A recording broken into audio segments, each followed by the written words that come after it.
When I first started painting miniatures, the color red gave me a lot of trouble. Back then, I didn't use any inks or washes, and I did strictly dry brushing. So if I had a character with red robes, I would keep putting lighter colors of red on top, and unfortunately, light red is pink and would make the entire thing look pink, and I didn't realize what I should do.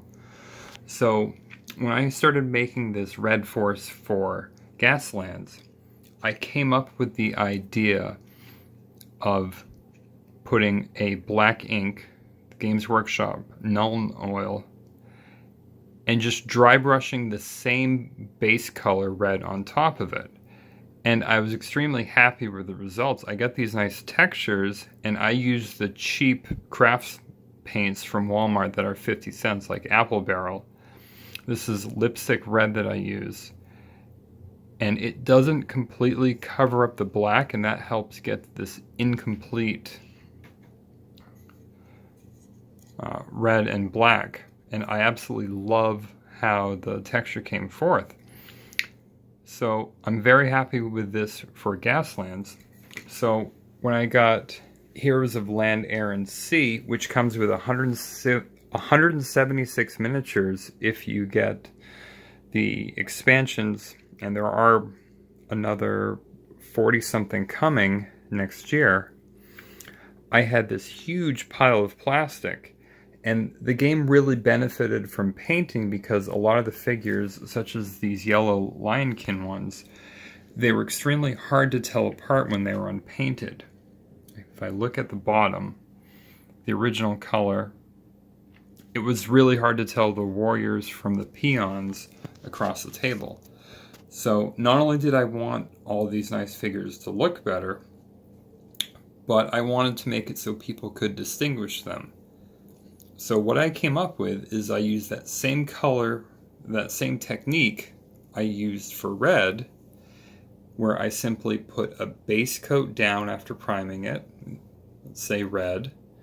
Then I put black Nuln oil on it. I let that dry. And then I dry brush it with the original color again. I do not use a lighter color to highlight it. So it's a base coat, a Nuln oil ink, and then dry brushing with the same base color again. And you can see I use the exact same shade of red on the dwarves, and it helped us get these very nice little textures.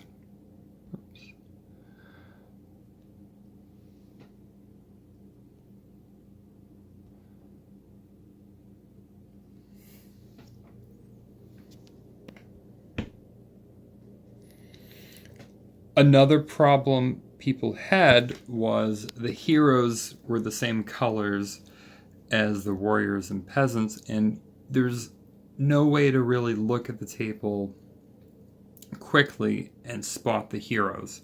So simply I added the color black onto some element for each of the heroes, and this gave us a lot of an easier way to recognize them. And I wanted to make it so that people could look at the different heroes from pretty much any side and still be able to get that. Now, one thing I do regret is the blue humans. I found out that darker colors for the base coat are not going to show the textures as well as lighter colors. And lighter colors, like I experienced with yellow, you can't just dry brush that base color again and have it cover up the Nuln oil at all. So I had to dry brush it with white or a bone color and then put the base color on top of that so that it would be light enough to show it. But I did get some very nice textures, like on this shaman for the orcs on the robes. And frankly, when I started this, it's because clothing and textured things like robes gave me such trouble before, but now I go out of my way for them, and they make things look so much better using this technique. And the biggest selling point I have is that you can use the cheapest paints possible, which I did. You still want to use a decent primer so you don't obscure details, but you can use cheap paints, and it doesn't require any skill. You don't have to pick out details, except when I did that with the black weapons to make the heroes distinct. Now, the different mercenary figures, I decided to modify this technique and use 2 tones on the figure. And I painted the bases black, so this one's technically 3. Of the mercenaries, there's 6 different ones. I used 2 colors based on the card art that came with it. The Gaslands figure, I put a 3rd one because it's important to have the yellow and blue that stands out, and I wanted to still have the weapon be silver. However, I didn't feel like picking out all those different yellow details, so I just put the yellow details on a couple places that I thought were important. And the nomadic trolls, I did those simply as gray. But I'm extremely happy with how this came out. This figure is only 2 colors plus a black base, this hill giant. And the oil really did a great job of picking out these details. It took very little time. I think it took me 2 months from start to finish, but I wasn't working on this around the clock. So I could do one army of 20 figures a week. But I've been calling this technique dirty solids because you have a solid base coat and you dirty it with the black Nuln oil, Nuln oil from Games Workshop. I've heard it called liquid talent before, the Nuln oil. So I'm calling this dirty solids. I'm sure someone else has come up with something for a better name. One more thing that stands out is I did screw up with the lizard men in that I used too dark a color, and so I tried a couple different coats to try to get the details to show up. I end up using a lighter color, so I think this one did break the rules a little bit. I wish I'd done that with the blue humans, but I don't regret that. And as a colorblind person who's red-green deficient, I did choose colors that I could easily distinguish from one another, and I think it should be pretty easy to tell stuff apart.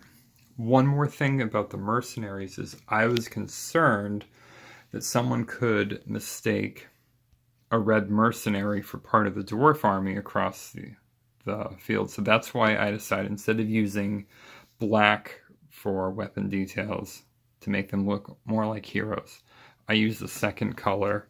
That way they didn't line up with any of the other armies. And for the Gaslands figure, I used a different blue.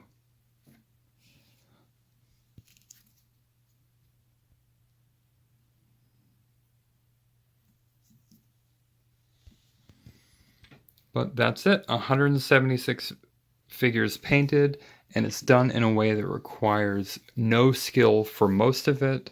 The only details you have to pick out, which I chose to, were the weapons.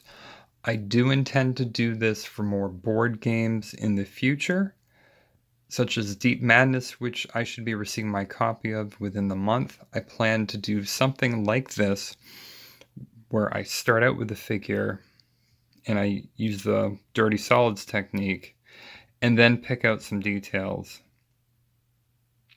One more thing, when this was done, I used some hardware store sealant, a painted on varnish, and I chose not to put a matte spray, so I've kept them shiny. And this is so the paint will not flake off. I can put them all in Ziploc bags and put them back into the boxes and not have to worry about storage or anything chipping off. Thank you very much.